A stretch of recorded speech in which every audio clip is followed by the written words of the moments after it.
بسم اللہ الرحمن الرحیم۔ السلام علیکم ورحمۃ اللہ۔ آئینی ترمیم کرنے کے لیے جو راستہ ہموار کیا گیا ہے وہ پہلا راستہ نکالا گیا ہے 63A کیس کا فیصلہ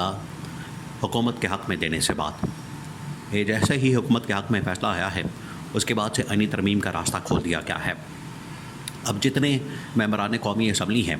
ان کو تیار کیا جا رہا ہے، ان کو پکڑا جا رہا ہے، ان کو لایا جا رہا ہے تاکہ وہ اس حکومت کے حق میں ووٹ ڈال سکیں۔ لیکن اس سے پہلے کہ یہ آئینی ترمیم کر سکیں ایک بہت بڑا خطرہ موجود ہے کہ اگر ممبران قومی اسمبلی بڑی تعداد میں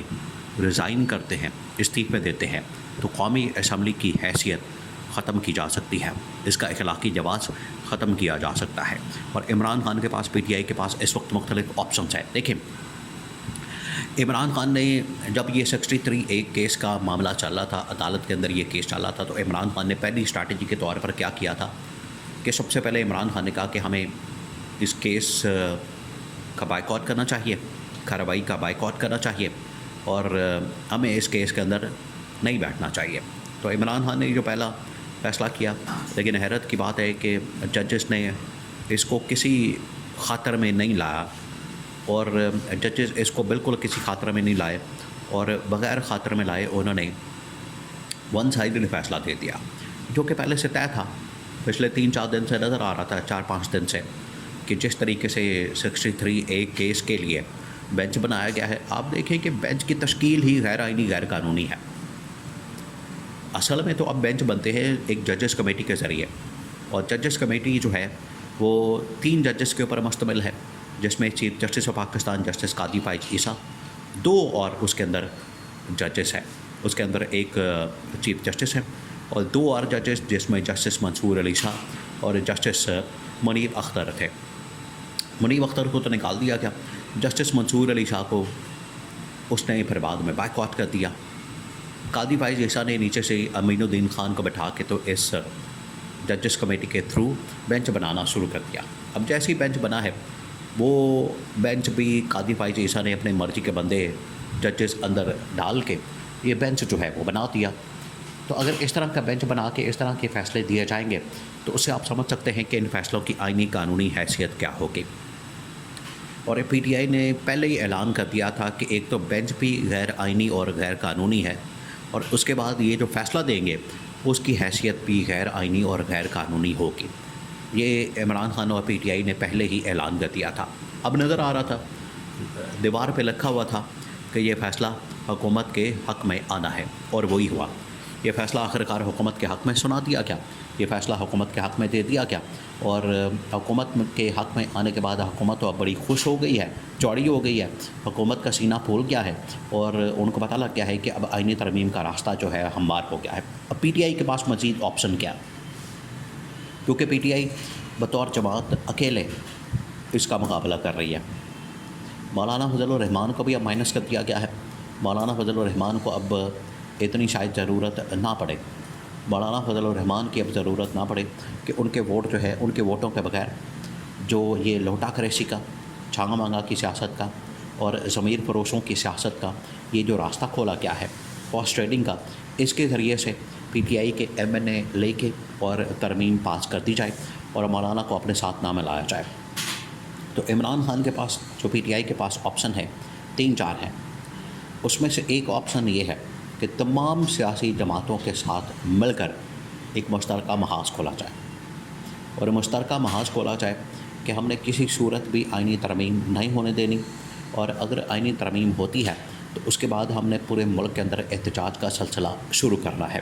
پہلی آپشن تو یہ ہے کہ آئینی ترمیم ہونے نہیں دینی، اور اگر آئینی ترمیم ہو جاتی ہے تو اس کے بعد ہم نے پورے ملک کے اندر احتجاج اور جلسے جلوسوں کا اور پروٹیسٹ کا سلسلہ شروع کرنا ہے، اور ہم نے کسی صورت بھی اس آئینی ترمیم کو ایکسیپٹیبل نہیں ہونے دینا۔ اور پاکستانیوں کو بھی بتانا ہے، وکلا برادری بھی اس وقت چارج ہو چکی ہے،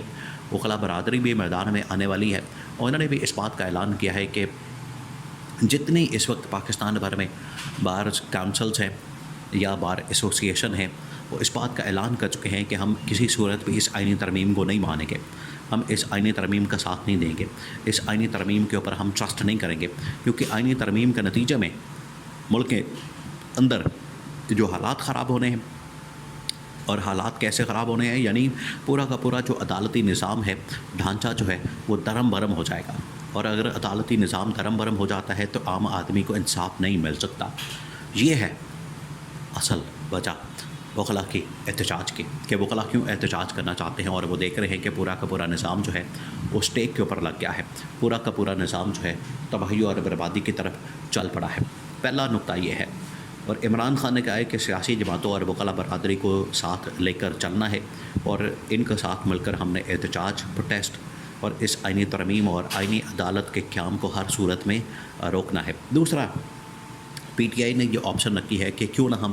بڑی تعداد میں استعفے دے کے اسمبلیوں سے باہر آ جائیں، تاکہ یہ جو آئینی ترمیم لانا چاہتے ہیں اس پارلیمنٹ کے ذریعے سے، اس پارلیمنٹ کو ہی ہم بالکل ہی بلا جواز کر دیں، پارلیمنٹ کو ہم بالکل اس کا وجود ہی ختم کر دیں، پارلیمنٹ کو ہم بالکل زیرو کر دیں، پارلیمنٹ کی حیثیت ہی ختم کر دیں۔ اب پی ٹی آئی کی جانب سے یہ آپشن سامنے آئی ہے کہ اگر بڑی تعداد میں، کیونکہ اس سے یہ ہوگا کہ ان کے پاس جو بندے ہیں، ان کے پاس جو لوگ ہیں، یہ نون لیگ کے کھاتے میں نہیں جا سکیں گے۔ آپ اس بات کو سمجھیں، حالانکہ پی ٹی آئی اس حق میں نہیں ہے کہ استعفے دے کے پارلیمنٹ سے باہر آیا جائے، لیکن اگر استعفے دے کے پارلیمنٹ سے باہر آتے ہیں تو اس سے یہ ہوگا کہ کم از کم پیپلز پارٹی، نون لیگ اور حکومت کو یہ بندے نہیں مل سکیں گے اور آئینی ترمیم نہیں ہو سکے گی۔ تو یہ بھی ایک راستہ ہے آئینی ترمیم کو روکنے کا۔ آپشن تو کافی زیادہ ہے، کیونکہ اب سیاسی طور پر ہی اس کو مینج کیا جانا ہے۔ آئینی طور پر، قانونی طور پر عدالت تو مکمل سہولت کاری کر رہی ہے، قاضی فائز عیسیٰ اس حکومت کو بچانے کے لیے، حکومت کی سروائیول کے لیے اور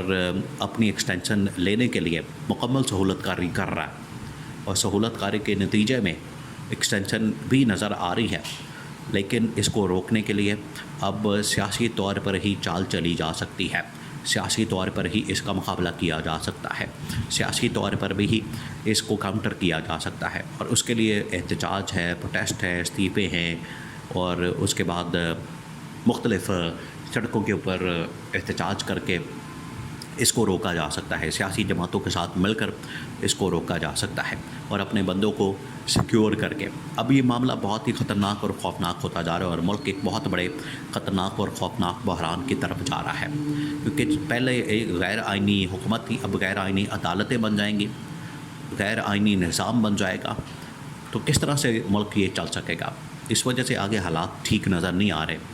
چاہے یہ آئی ایم ایف سے کہیں کہ ہم نے اتنا قرضہ لے لیا، لیکن سیاسی حالات بدتر سے بدتر ہوتے نظر آ رہے ہیں، کیٹیگوریکلی کلیئر نظر آ رہا ہے کہ یہ سچویشن بڑی خوفناک اور خطرناک ہونے جا رہی ہے، اور پی ٹی آئی اپنے تمام کے تمام آپشن استعمال کرنے کے لیے تیار ہے۔